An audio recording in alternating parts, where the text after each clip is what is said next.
Where is the curvature? Where? Where's the curvature? Where? I still haven't been able to find any curvature since I put out my last video, and believe me, I've been looking. Ever since I came out as a flat earther, I've been examining things much more closely. It's as if I'm secretly hoping to find something that will lay this flat earth to rest, so I can get back to my normal life of exposing chemtrails and secret societies. It's just not happening. The more I look, the more I'm convinced, and the more I want to talk about it. There is no curve to be found or measured. And there's hints sprinkled all over the place, like this popular study, for instance.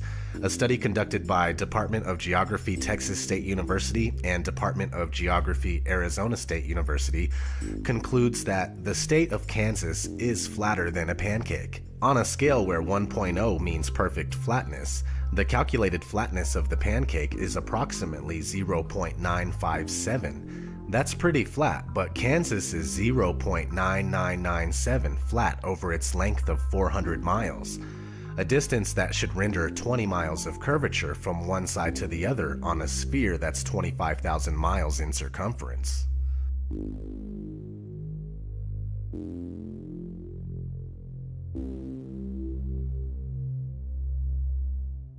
And I've seen plenty of stuff at between 100,000 and 130,000 feet that's flat as a pancake. No matter where you are above the surface of the Earth, the horizon always rises to your eye level. Doesn't matter if you're standing on a beach, or up a hill, or in a plane at 35,000 feet, the horizon is always at eye level. We know intuitively if we stand on a beach with a panoramic view that the sea is flat. It's flat at sea level, it's flat from the top of Mount Everest, it's flat from over 20 miles high. In my efforts to try to prove the globe, it's falling apart with horizon tests and seeing things that we shouldn't be able to see. If the ball is real, the math shows that, you know, with the curvature, there are things we should not be able to see, and yet people are seeing it.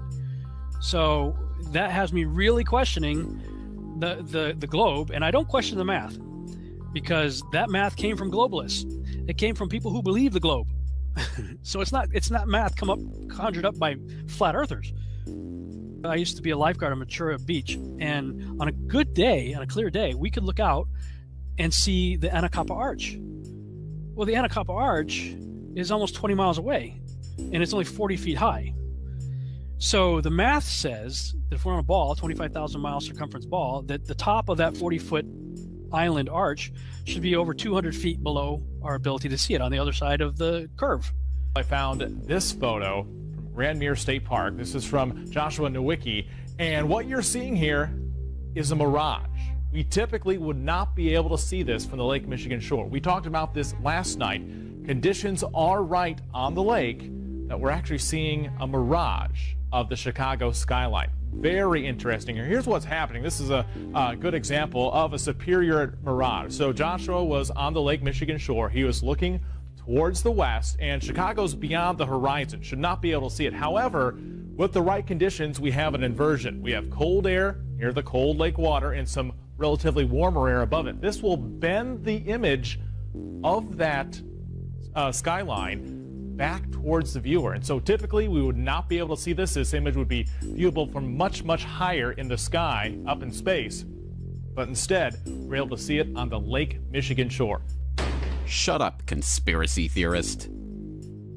The horizon is not the curvature of the ball Earth. The horizon is just the vanishing line of perspective from your point of view.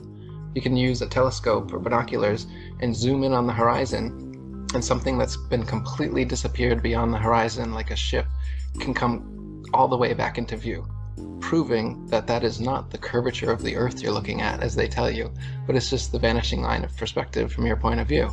And they still use that as a proof of the ball Earth. They say that ships going away, as you see their hulls disappear before the masthead, because they're going over the curvature of the Earth. Yet we've got technology now to prove that that's wrong, but they'll still keep saying it.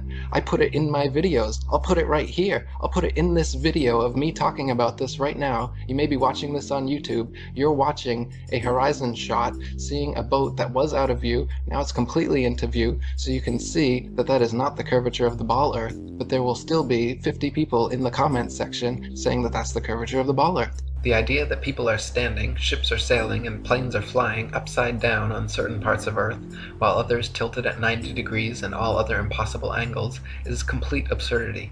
The idea that a man digging a hole straight down could eventually reach sky on the other side is ludicrous.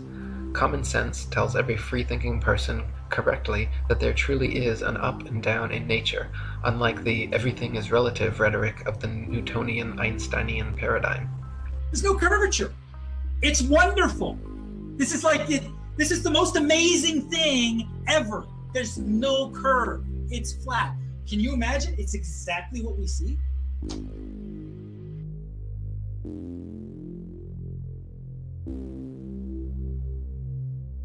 I cannot express this enough, but NASA is just not giving us the truth about what they know. This is crucial to understand. Forget about the flat Earth for a minute if you have to. Focus on NASA and research them for a few days or for a few weeks.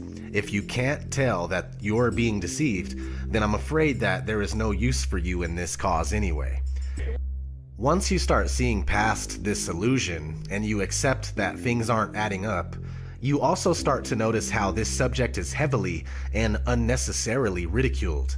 It's the single most taboo topic in this day and age, yet the evidence for the flat Earth and the lack thereof for the spherical Earth have a different story that desires to be heard, and some people are hearing it. We're waking up and we don't care if you can't handle it. Others will handle it, and you'll be left with your pride and a flat Earth kernel in your brain driving you mad. Free yourself from this insanity, at least if you truly don't care. Focus your attention someplace else. There's no need to feed all of your energy into something that you thoroughly don't believe. We would love to have you on board, but we don't need you. You stay firmly put while the rest of us try to unlock the doors to the real knowledge.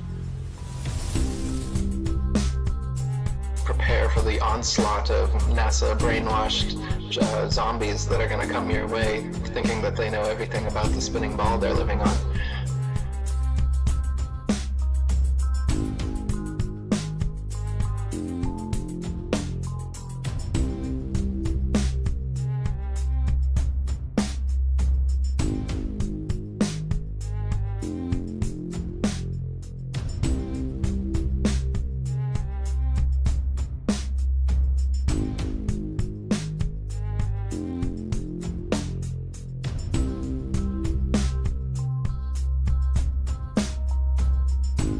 Let us never tolerate outrageous conspiracy theories.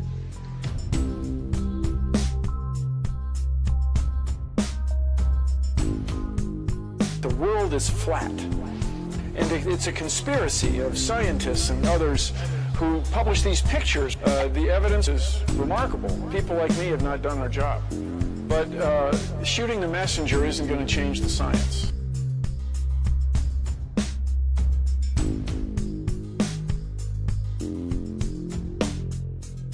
Don't give me the conspiracy bullshit. Come on, you're a more intelligent man than that.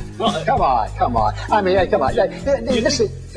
There has never been a conspiracy. All that's left now is ad hominem attacks.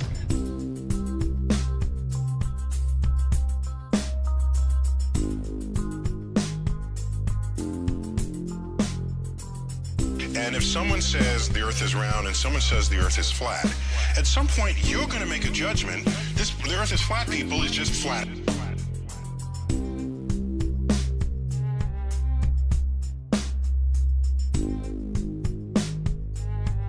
Everybody has the exact same response. We all have the same response. This is crazy. This is stupid. This is absurd. Why are you even thinking? What, have you lost your mind? We all have the same initial response. But for those who actually take one day to try to research this stuff for themselves, at the very least, they become hooked and have to spend another day and another day.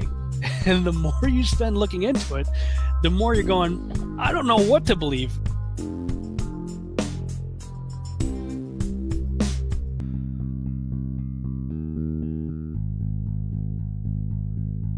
So how did this happen? Okay, let's start in the classroom. The first time anybody enters a school classroom, they are introduced to the globe model of the Earth.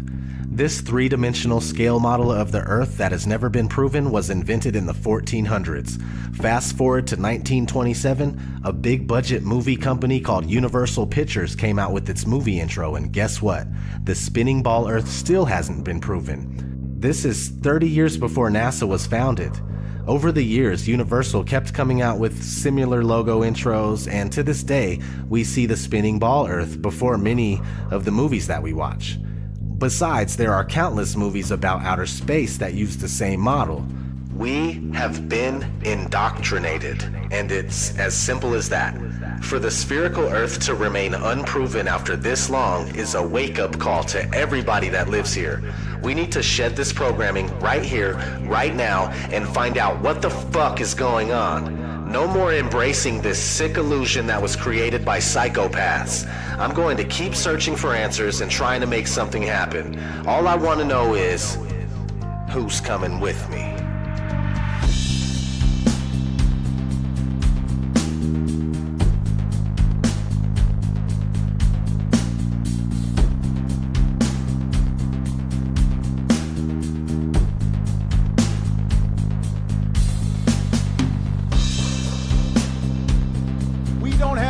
For a meeting of the Flat Earth Society.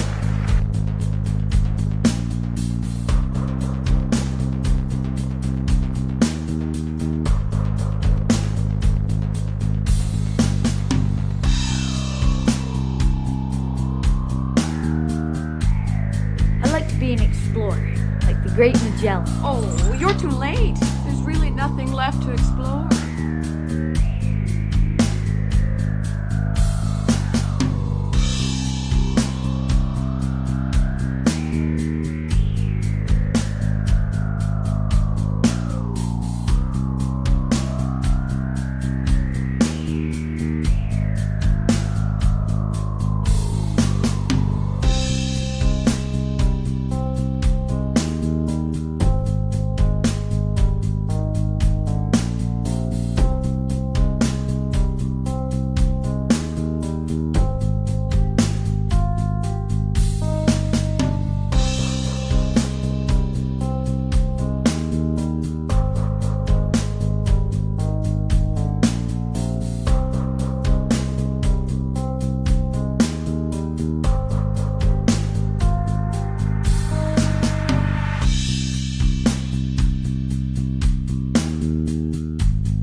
Right before your surgery, I asked if you had packed your cell phone, and you said, which one?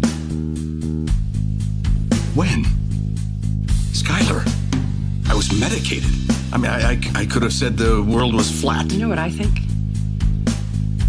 I think you accidentally told the truth. The world was flat. You know what I think? You accidentally told the truth. The world was flat. You know what I think? You accidentally told the truth.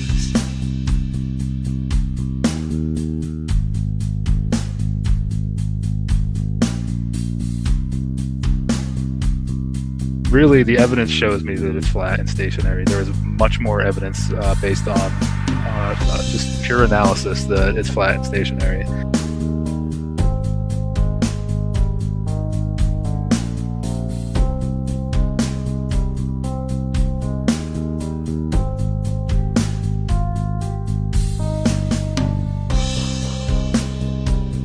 So it's not actually a sphere. It's oblate. And officially it's an oblate spheroid. That's what we call it. But not only that, it's slightly wider below the equator than above the equator. A little chubbier. A little chubbier. Yeah. Chubby's a good way. It's like pear-shaped. Yeah.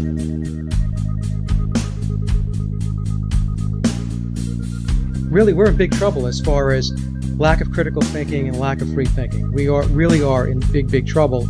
We need to step it up as far as the awakening goes. You really need to put your thinking cap on, and you really need to start to look at these things and look at them with a critical eye and with a critical mind.